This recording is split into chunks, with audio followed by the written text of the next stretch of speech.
गुरुर्ब्रह्मा गुरुर्विष्णु गुरुर्देवो महेश्वरा गुरु साक्षात परब्रह्म तस्मै श्री गुरुवे नमः। ओम श्री सच्चिदानंद गुरुवे नमः। कर्म का रहस्य। दूसरों की शारीरिक आवश्यकताओं का निवारण करके उनकी भौतिक सहायता करना महान कार्य अवश्य है, परंतु अभाव की मात्रा जितनी अधिक रहती है तथा सहायता जितनी दूर तक अपना असर कर सकती है, उसी मात्रा में वह उच्चतर होती है। यदि एक मनुष्य के अभाव 1 घंटे के लिए हटाए जा सके तो यह उसकी सहायता अवश्य है, और यदि 1 साल के लिए हटाए जा सकें तो यह उससे भी अधिक सहायता है। पर यदि उसके अभाव सदा के लिए दूर कर दिए जाएं तो सचमुच वह उसके लिए सबसे अधिक सहायता होगी। केवल आध्यात्मिक ज्ञान ही ऐसा है जो हमारे दुखों को सदा के लिए नष्ट कर दे सकता है। अन्य किसी प्रकार के ज्ञान से आवश्यकताओं की पूर्ति केवल अल्प समय के लिए ही होती है। केवल आध्यात्मिक ज्ञान द्वारा ही हमारी दैनिक क्लेशों का सदा के लिए अंत हो सकता है। अतः किसी मनुष्य की आध्यात्मिक सहायता करना ही उसकी सबसे बड़ी सहायता करना है। जो मनुष्य को पारमार्थिक ज्ञान दे सकता है वही मानव समाज का सबसे बड़ा हितैषी है। हम देखते भी हैं कि जिन व्यक्तियों ने मनुष्य की आध्यात्मिक सहायता की है वे ही वास्तव में सबसे अधिक शक्ति संपन्न थे। कारण यह है कि आध्यात्मिकता ही हमारे जीवन के समस्त कृत्यों का सच्चा आधार है।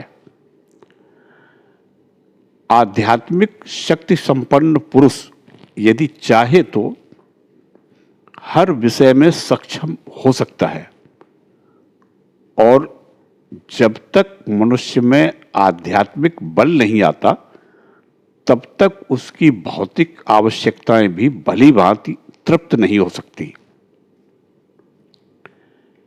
आध्यात्मिक सहायता से नीचे है बौद्धिक सहायता। यह ज्ञान दान, भोजन तथा वस्त्र के दान से कहीं श्रेष्ठ है। इतना ही नहीं, वरन प्राण दान से भी उच्च है, क्योंकि ज्ञान ही मनुष्य का प्रकृत जीवन है। अज्ञान ही मृत्यु है और ज्ञान जीवन। यदि जीवन अंधकारमय है और अज्ञान तथा क्लेश में बीतता है तो ऐसे जीवन का मूल्य बहुत ही कम है। ज्ञान दान से नीचे है शारीरिक सहायता। अतः दूसरों की सहायता का प्रश्न उपस्थित होने पर हमें इस भ्रांत धारणा से सदा बचे रहने का प्रयत्न करना चाहिए कि शारीरिक सहायता ही एकमात्र सहायता है। वास्तव में शारीरिक सहायता तो सब सहायताओं में केवल अंतिम ही नहीं वरन निम्नतम श्रेणी की भी है, क्योंकि इसके द्वारा चिर तृप्ति नहीं हो सकती। भूखे रहने से जो कष्ट होता है उसका परिहार भोजन कर लेने से हो जाता है, परंतु वह भूख पुनः लौट आती है। हमारे क्लेशों का अंत तो केवल तभी हो सकता है जब हम तृप्त होकर सब प्रकार के अभावों से परे हो जाएं। तब क्षुधा हमें पीड़ित नहीं कर सकती और न कोई क्लेश अथवा दुख ही हमें विचलित कर सकता है। अतएव जो सहायता हमें आध्यात्मिक बल देती है वही सर्वश्रेष्ठ है। उससे नीचे है बौद्धिक सहायता और उसके बाद है शारीरिक सहायता।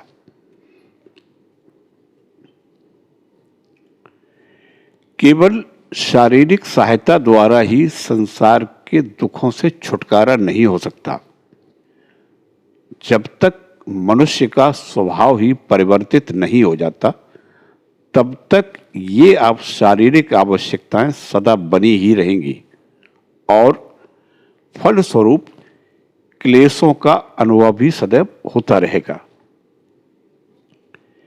कितनी भी शारीरिक सहायता उनका पूर्ण उपचार नहीं कर सकती। इस समस्या का केवल एक ही समाधान है और वह है मानव जाति को पवित्र कर देना। अपने चारों ओर हम जो अशुभ तथा क्लेश देखते हैं उन सब का केवल एक ही मूल कारण है, अज्ञान। मनुष्य को ज्ञान आलोक दो, उसे पवित्र और आध्यात्मिक बल संपन्न करो और शिक्षित बनाओ, तभी संसार से दुख का अंत हो जाएगा, अन्यथा नहीं। देश के प्रत्येक घर को हम सदावर्त में भले ही परिणित करते हैं, देश को अस्पतालों से भले ही भर दें, परंतु जब तक मनुष्य का चरित्र परिवर्तित नहीं होता तब तक दुख क्लेश बना ही रहेगा। भगवद गीता में हम बार बार पढ़ते हैं कि हमें निरंतर कर्म करते रहना चाहिए। कर्म स्वभावतः ही शुभ अशुभ से निर्मित होता है। हम ऐसा कोई भी कर्म नहीं कर सकते जिससे कहीं कुछ शुभ न हो और ऐसा भी नहीं कि कोई कर्म नहीं है जिससे कहीं कुछ अशुभ न हो। प्रत्येक कर्म अनिवार्य रूप से गुण दोष से मिश्रित रहता है, परंतु फिर भी हमें सतत कर्म करते रहने का ही आदेश है। शुभ और अशुभ दोनों के अपने अलग अलग परिणाम होंगे, वे भी कर्म की उत्पत्ति करेंगे। शुभ कर्मों का फल शुभ होगा और अशुभ कर्मों का फल अशुभ, परंतु शुभ और अशुभ दोनों ही आत्मा के लिए बंधन स्वरूप हैं। इस संबंध में गीता का कथन है कि यदि हम अपने कर्मों में आसक्त न हो तो हमारी आत्मा पर किसी प्रकार का बंधन नहीं पड़ सकता। अब हम यह देखेंगे कि कर्मों में अनासक्ति का तात्पर्य क्या है। गीता का केंद्रीय भाव है निरंतर कर्म करते रहो परंतु उसमें आसक्त मत हो। संस्कार प्रायः मनुष्य की जन्मजात प्रवृत्ति होता है। यदि मन को तालाब मान लिया जाए तो उसमें उठने वाली प्रत्येक लहर, प्रत्येक तरंग जब शांत हो जाती है तो वास्तव में वह बिल्कुल नष्ट नहीं हो जाती, वरन चित्त में एक प्रकार का चिन्ह छोड़ जाती है और ऐसी संभावना का निर्माण कर जाती है जिससे वह फिर उठ सके। इस चिन्ह तथा इस लहर के फिर से उठने की संभावना को मिलाकर हम संस्कार कह सकते हैं। हमारा प्रत्येक कर्म, हमारा प्रत्येक अंग संचालन, हमारा प्रत्येक विचार हमारे चित्त पर इसी प्रकार का संस्कार छोड़ जाता है और यद्यपि ये संस्कार ऊपरी दृष्टि से स्पष्ट न हो तथापि ये अवचेतन रूप से अंदर ही अंदर कार्य करने में पर्याप्त समर्थ होते हैं। हम प्रति मुहूर्त जो कुछ होते हैं वह इन संस्कारों के समुदाय द्वारा ही नियमित होता है। मैं इस मुहूर्त जो कुछ हूं वह मेरे अतीत जीवन के समस्त संस्कारों का प्रभाव है। यथार्था इसे ही चरित्र कहते हैं और प्रत्येक मनुष्य का चरित्र इन संस्कारों की समष्टि द्वारा ही नियमित होता है।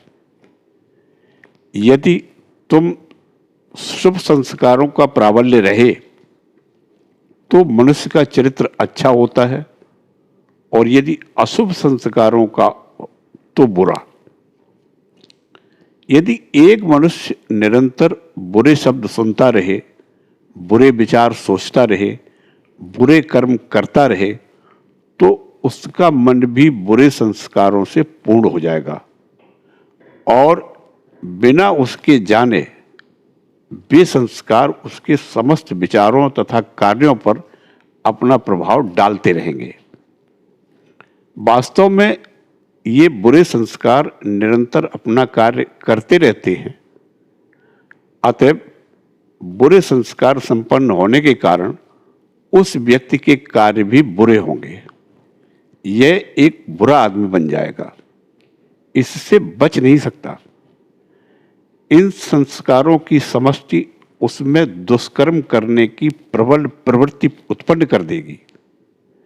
वह इन संस्कारों के हाथ एक यंत्र सा होकर रह जाएगा। उसे बलपूर्वक दुष्कर्म करने के लिए बाध्य करेंगे। इसी प्रकार यदि एक मनुष्य अच्छे विचार रखे और सत्कार्य करे तो उसके इन संस्कारों का प्रभाव भी अच्छा ही होगा तथा उसकी इच्छा न होते हुए भी वे उसे सत्कार्य करने के लिए प्रवृत्त करेंगे। जब मनुष्य इतने सत्कार्य एवं सत्चिंतन कर चुकता है कि उसकी इच्छा न होते हुए भी उसमें सत्कार्य करने की एक अनिवार्य प्रवृत्ति उत्पन्न हो जाती है, तब फिर यदि वह दुष्कर्म करना भी चाहे तो इन सब संस्कारों की समष्टि रूप से उसका मन उसे ऐसा करने से तुरंत रोक देगा। इतना ही नहीं, वरन उसके ये संस्कार उसे मार्ग से हटा देंगे। तब वह अपने सत संस्कारों के हाथ एक कठपुतली जैसा हो जाएगा। जब ऐसी स्थिति हो जाती है तभी उस मनुष्य का चरित्र स्थिर कहलाता है। जिस प्रकार कछुआ अपने सिर और पैरों को खोल के अंदर समेट लेता है और तब उसे चाहे हम मार ही क्यों न डालें, उसके टुकड़े टुकड़े ही क्यों न कर डालें, पर वह बाहर नहीं निकलता। इसी प्रकार जिस मनुष्य ने अपने मन एवं इंद्रियों को बस में कर लिया है उसका चरित्र भी सदैव स्थिर रहता है।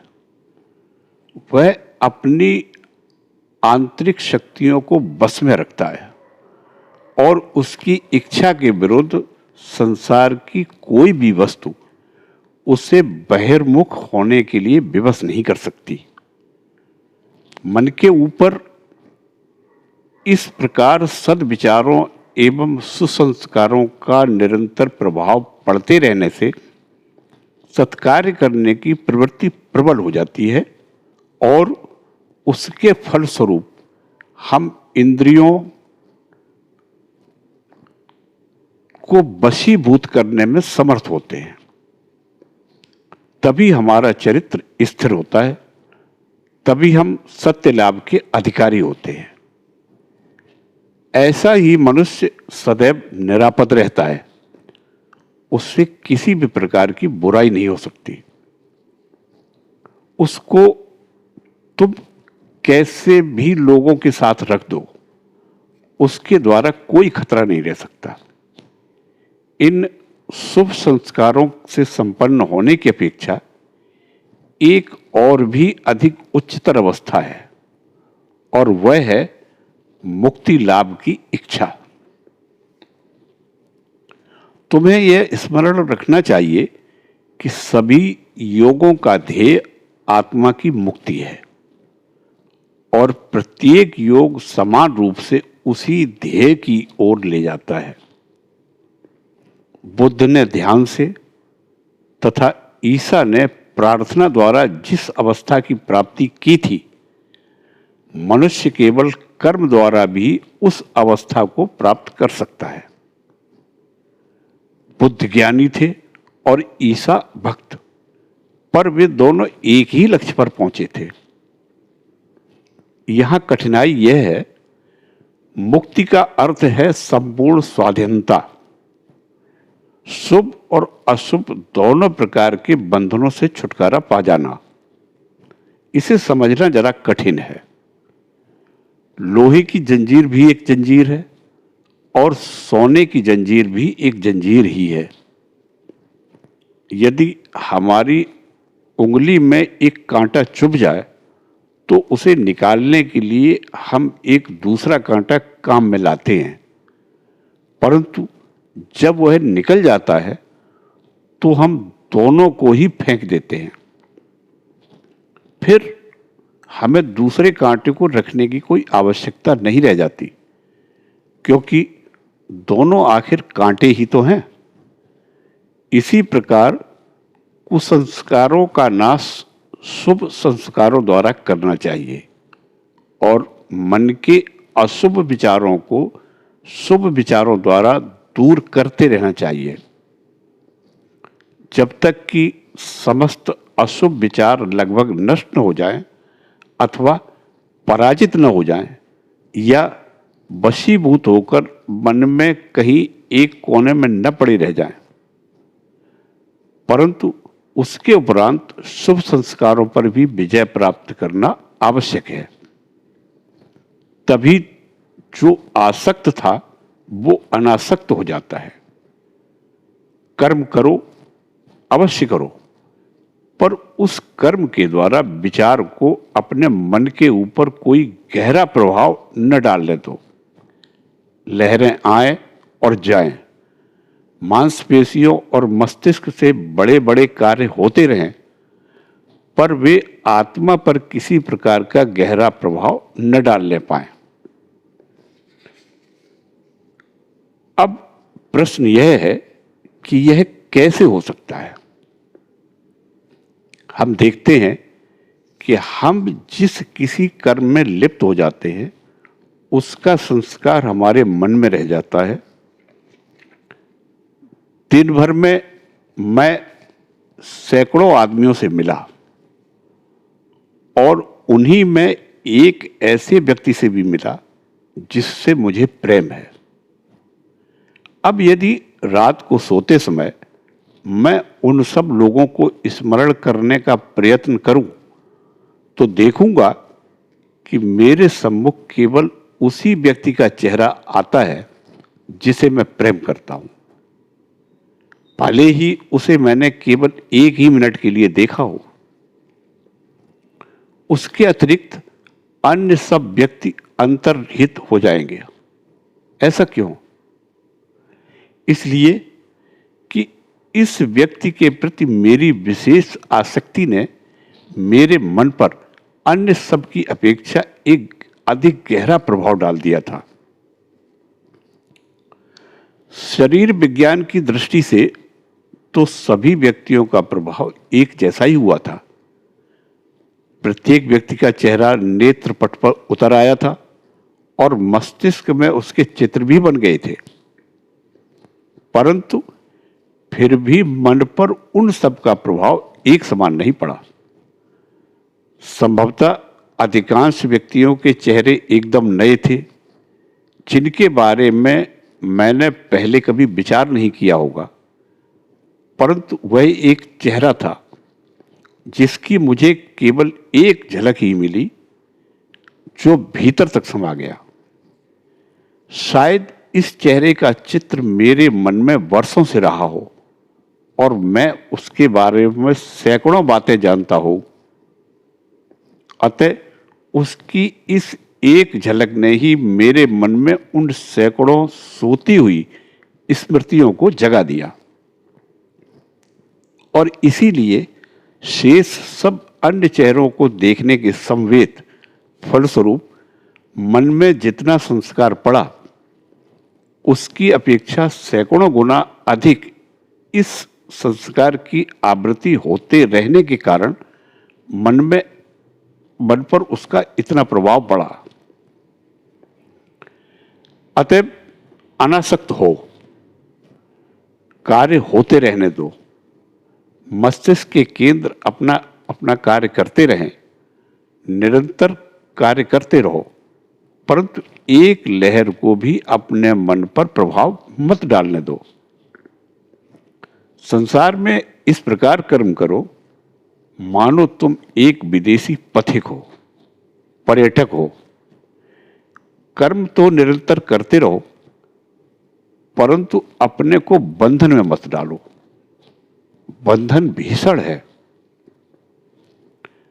संसार हमारी निवास भूमि नहीं है, यह तो उन सोपानों में से एक है जिनमें से होकर हम जा रहे हैं। सांख्य दर्शन के उस महावाक्य को मत भूलो, समस्त प्रकृति आत्मा के लिए है, आत्मा प्रकृति के लिए नहीं। प्रकृति के अस्तित्व का प्रयोजन आत्मा की शिक्षा के निमित्त ही है, इसका और कोई अर्थ नहीं। उसका अस्तित्व इसीलिए है कि आत्मा को ज्ञान लाभ हो तथा ज्ञान द्वारा आत्मा अपने को मुक्त कर ले। यदि हम यह बात निरंतर ध्यान में रखें तो हम प्रकृति में कभी आसक्त न होंगे। हमें यह ज्ञान हो जाएगा कि प्रकृति हमारे लिए एक पुस्तक के समान है जिसका हमें अध्ययन करना है, और जब हमें उससे आवश्यक ज्ञान प्राप्त हो जाएगा तो फिर वह पुस्तक हमारे लिए किसी काम की नहीं रहेगी। परंतु इसके विपरीत हो यह रहा है कि हम अपने को प्रकृति में ही मिला दे रहे हैं। यह सोच रहे हैं कि आत्मा प्रकृति के लिए है, आत्मा शरीर के लिए है, और जैसी कि एक कहावत है, हम सोचते हैं मनुष्य खाने के लिए ही जीवित रहता है, न कि जीवित रहने के लिए खाता है, और यह भूल हम निरंतर करते रहते हैं। प्रकृति को ही अहम मानकर हम प्रकृति में आसक्त बने रहते हैं, और ज्यों ही इस आसक्ति का प्रादुर्भाव होता है त्यों ही आत्मा पर प्रबल संस्कार का निर्माण हो जाता है जो हमें बंधन में डाल देता है, और जिसके कारण हम मुक्त भाव से कार्य न करके दास की तरह कार्य करते रहते हैं। इस शिक्षा का समस्त सार यही है कि तुम्हें एक स्वामी के समान कार्य करना चाहिए, न कि एक दास की तरह। कर्म तो निरंतर करते रहो, परंतु एक दास के समान मत करो। सब लोग किस प्रकार कर्म कर रहे हैं, क्या यह तुम नहीं देखते? इच्छा होने पर भी कोई आराम नहीं ले सकता। 99% लोग तो दासों की तरह ही कार्य करते हैं, और उसका फल होता है दुख। ये सब कार्य स्वार्थपूर्ण होते हैं। मुक्त भाव से कर्म करो, प्रेम सहित कर्म करो। प्रेम शब्द का यथार्थ अर्थ समझना बहुत कठिन है। बिना स्वाधीनता के प्रेम आ ही नहीं सकता। दास में सच्चा प्रेम होना संभव नहीं। यदि तुम एक गुलाम मोल ले लो और उसे जंजीरों से बांधकर उससे अपने लिए काम कराओ, तो वह कष्ट उठाकर किसी प्रकार काम करेगा अवश्य, पर उसमें किसी प्रकार का प्रेम नहीं रहेगा। इसी तरह जब हम संसार के लिए दासवत कर्म करते हैं तो उसके प्रति हमारा प्रेम नहीं रहता और इसीलिए वह सच्चा कर्म नहीं हो सकता। हम अपने बंधु बांधवों के लिए जो कर्म करते हैं, यहाँ तक कि हम अपने स्वयं के लिए भी जो कर्म करते हैं, उसके बारे में भी ठीक यही बात है। स्वार्थ के लिए किया गया कार्य दास का कार्य है और कोई कार्य स्वार्थ के लिए है अथवा नहीं, इसकी पहचान यह है कि प्रेम के साथ किया हुआ प्रत्येक कार्य आनंददायक होता है। सच्चे प्रेम के साथ किया हुआ कोई भी कार्य ऐसा नहीं है जिसके फलस्वरूप शांति और आनंद न प्राप्त हो। यथार्थ सत्य, यथार्थ ज्ञान और यथार्थ प्रेम, ये तीनों सदा के लिए परस्पर संबद्ध हैं, परंतु ये एक ही में तीन है। जहां एक रहता है वहां शेष दो भी अवश्य रहते हैं। ये उस अद्वितीय सच्चिदानंद के ही तीन पक्ष हैं। जब वह सत्ता सापेक्ष रूप में प्रतीत होती है तो हम उसे विश्व के रूप में देखते हैं। वह ज्ञान भी सांसारिक वस्तु विषय ज्ञान के रूप में परिणत हो जाता है तथा वह आनंद मानव हृदय में विद्यमान समस्त यथार्थ प्रेम की नींव हो जाता है। अतः सच्चे प्रेम से प्रेमी अथवा प्रेम पात्र को कोई कभी कष्ट नहीं पहुंच सकता। उदाहरण के लिए मान लो एक पुरुष किसी स्त्री से प्रेम करता है। वह चाहता है कि वह स्त्री केवल उसी के पास रहे।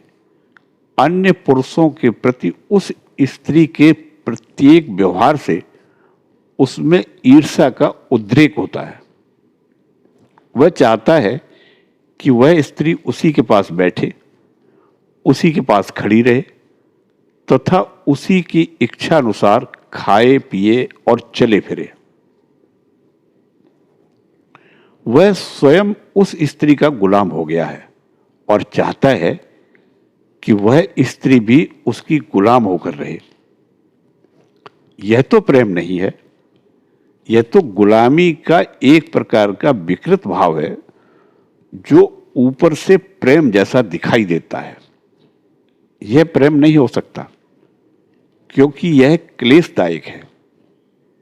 यदि वह स्त्री उस मनुष्य की इच्छा अनुसार न चले तो उससे उस मनुष्य को कष्ट होता है। वास्तव में सच्चे प्रेम की प्रतिक्रिया दुखप्रद तो होती ही नहीं, उससे तो केवल आनंद ही होता है। और यदि उससे ऐसा न होता हो तो समझ लेना चाहिए कि वह प्रेम नहीं है, बल्कि वह और ही कोई चीज है जिसे हम भ्रमवश प्रेम कहते हैं।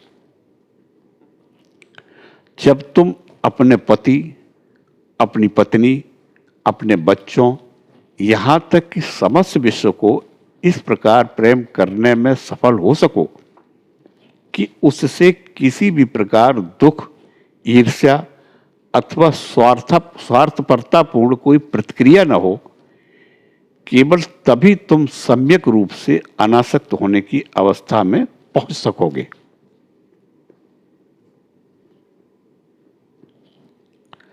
कृष्ण अर्जुन से कहते हैं, हे अर्जुन, यदि मैं कर्म करने से एक क्षण के लिए भी रुक जाऊं तो सारा विश्व ही नष्ट हो जाए।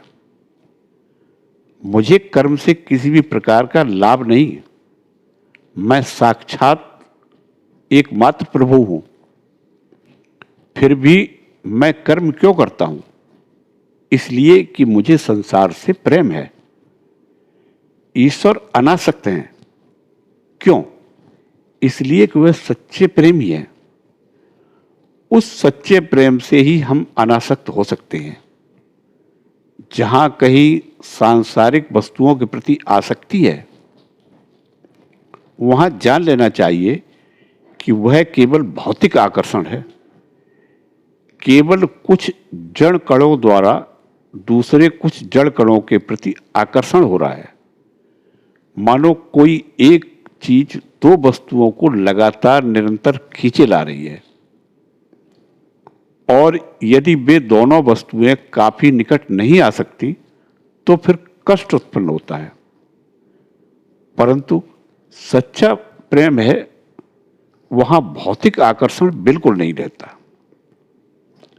ऐसे प्रेमी चाहे सहस्रों योजन दूरी पर क्यों न रहें, उनका प्रेम सदा सदैव ही वैसे ही बना रहता है। वह प्रेम कभी नष्ट नहीं होता, उससे कभी कोई क्लेशदायक प्रतिक्रिया नहीं होती। इस प्रकार की अनासक्ति प्राप्त करना लगभग सारे जीवन भर का कार्य है, परंतु इसका लाभ होते ही हमें अपनी प्रेम साधना का लक्ष्य प्राप्त हो जाता है और हम मुक्त हो जाते हैं। तब हम प्रकृति के बंधन से छूट जाते हैं और उसके असली स्वरूप को जान लेते हैं। फिर वह हमें बंधन में नहीं डाल सकती। तब हम बिल्कुल स्वाधीन हो जाते हैं और कर्म के फलाफल की ओर ध्यान ही नहीं देते। फिर कौन परवाह करता है कि कर्मफल क्या होगा। अपने बच्चों को तुम जो देते हो तो क्या उसके बदले में उनसे कुछ मांगते हो? यह तो तुम्हारा कर्तव्य है कि तुम उनके लिए काम करो, और बस वहीं पर बात समाप्त हो जाती है। इसी प्रकार किसी दूसरे पुरुष, किसी नगर अथवा देश के लिए तुम जो कुछ करो, उसके प्रति भी वैसा ही भाव रखो। उनसे किसी प्रकार के प्रतिदान की आशा न रखो। यदि तुम सदैव ऐसा भाव रख सको कि तुम केवल दाता ही हो, जो कुछ तुम देते हो उससे तुम किसी प्रकार के प्रतिदान की आशा नहीं रखते, तो उस कर्म से तुम्हें किसी प्रकार की आसक्ति नहीं होगी। आसक्ति तभी आती है जब हम प्रतिदान की आशा रखते हैं। यदि दासवत कार्य करने से स्वार्थपरता और आसक्ति उत्पन्न होती है, तो अपने मन का स्वामी बनकर कार्य करने से अनासक्ति से उत्पन्न आनंद का लाभ होता है। हम बहुधा अधिकार और न्याय की बातें किया करते हैं, परंतु वे सब केवल बच्चों की बातों के समान हैं। मनुष्य के चरित्र का नियमन करने वाली दो चीजें होती हैं, बल और दया। बल का प्रयोग करना सदैव स्वार्थपरतावश ही होता है। बहुधा सभी स्त्री पुरुष अपनी शक्ति तथा सुविधा का यथासंभव उपभोग करने का प्रयत्न करते हैं। दया दैवी संपत्ति है। भले बनने के लिए हमें दया युक्त होना चाहिए। यहाँ तक कि न्याय और अधिकार भी दया पर ही प्रतिष्ठित होने चाहिए। कर्म फल की लालसा तो हमारी आध्यात्मिक उन्नति के मार्ग में बाधक है। इतना ही नहीं, अंत में उससे क्लेश भी उत्पन्न होता है।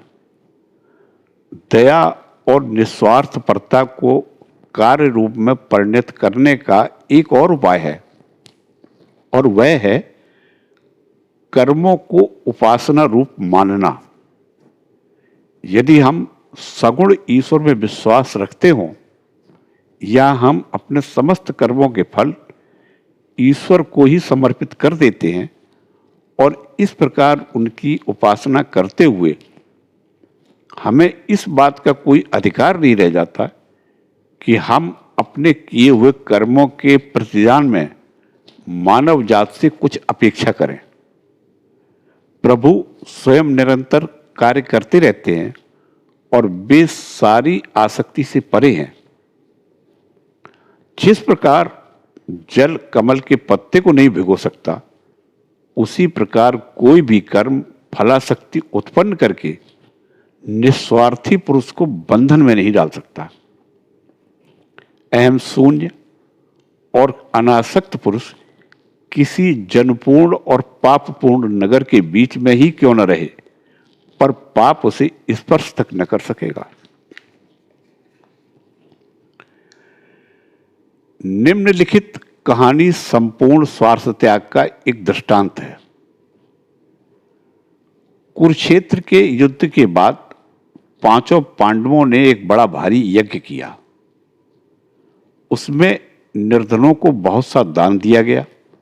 सभी लोगों ने उस यज्ञ की महत्ता एवं ऐश्वर्य पर आश्चर्य प्रकट किया और कहा, ऐसा यज्ञ संसार में इसके पहले कभी नहीं हुआ था।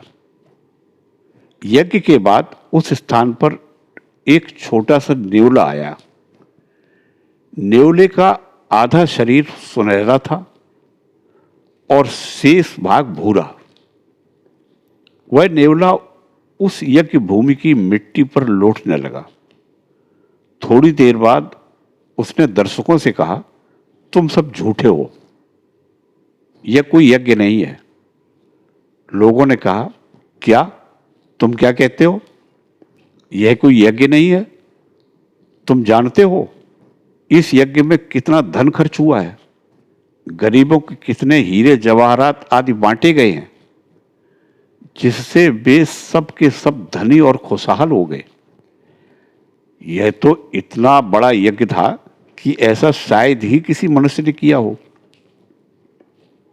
परंतु नेवले ने कहा, सुनो, एक छोटे से गांव में एक निर्धन ब्राह्मण रहता था। साथ ही उसकी स्त्री, पुत्र और पुत्र की वधू। वे लोग बड़े गरीब थे। पूजा पाठ से उन्हें जो कुछ मिलता उसी पर उनका निर्वाह होता था।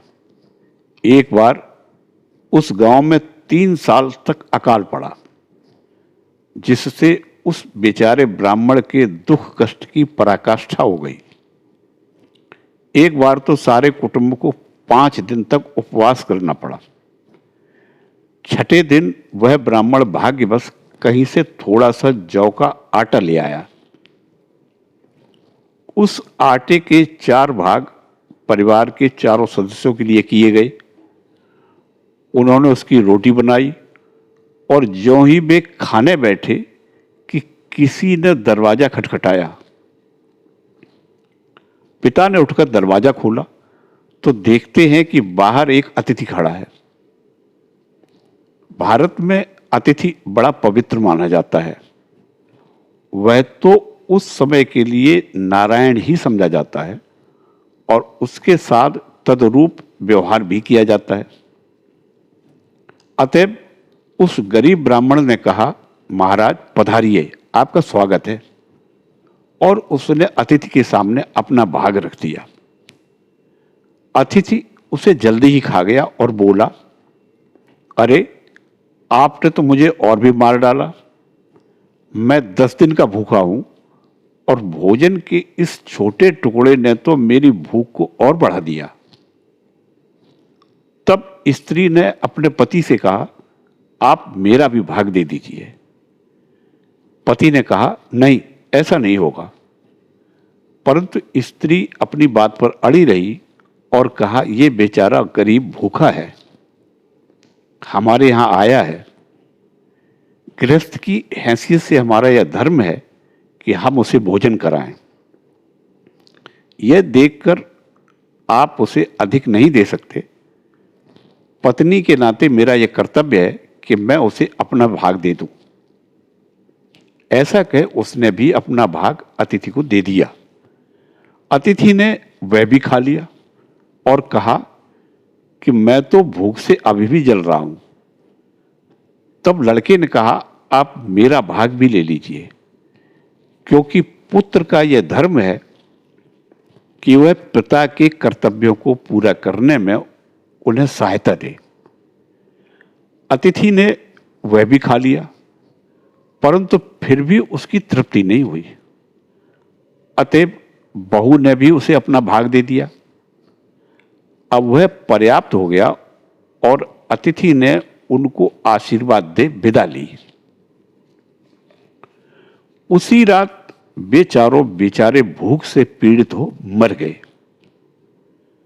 उस आटे के कुछ कण इधर उधर जमीन पर बिखर गए थे और जब मैंने उस पर लोट लगाई तो मेरा आधा शरीर सुनहला हो गया, जैसा कि तुम अभी देख रहे हो। उस समय से मैं संसार भर में भ्रमण कर रहा हूं और चाहता हूं कि किसी तरह भी मुझे ऐसा ही यज्ञ देखने को मिले, परंतु वैसा यज्ञ मुझे कहीं देखने को नहीं मिला। मेरा शेष आधा शरीर किसी दूसरी जगह सुनहला न हो सका। इसीलिए तो कहता हूं कि यह कोई यज्ञ नहीं है। दान का यह भाव भारत में धीरे धीरे लुप्त हो जा रहा है। महापुरुषों की संख्या धीरे धीरे कम होती जा रही है। जब बचपन में मैंने अंग्रेजी पढ़ना आरंभ किया था,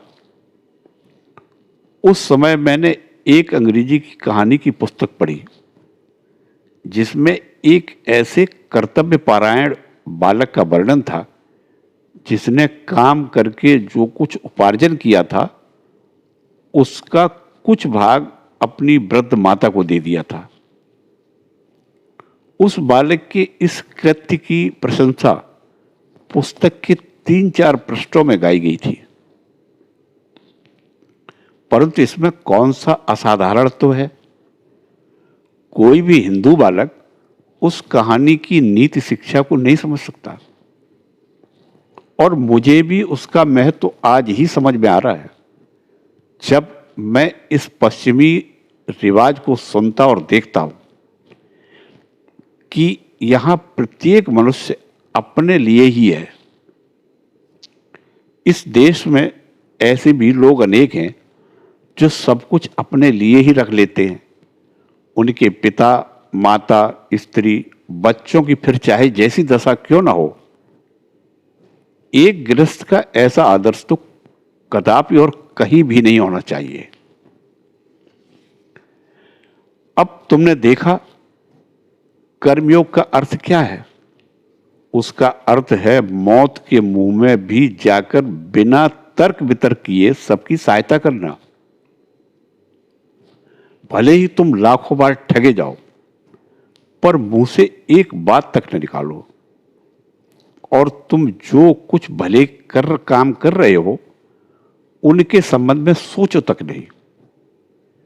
निर्धन के प्रति किए गए उपकार पर गर्व मत करो और न उससे कृतज्ञता की ही आशा रखो, बल्कि उल्टे तुम ही उसके कृतज्ञ हो, यह सोचकर कि उसने तुम्हें दान देने का एक अवसर दिया है। अतः यह स्पष्ट है कि एक आदर्श सन्यासी होने की अपेक्षा एक आदर्श गृहस्थ होना अधिक कठिन है। यथार्थ कर्ममय जीवन की अपेक्षा यदि अधिक कठिन नहीं तो कम से कम उसके बराबर कठिन तो अवश्य है।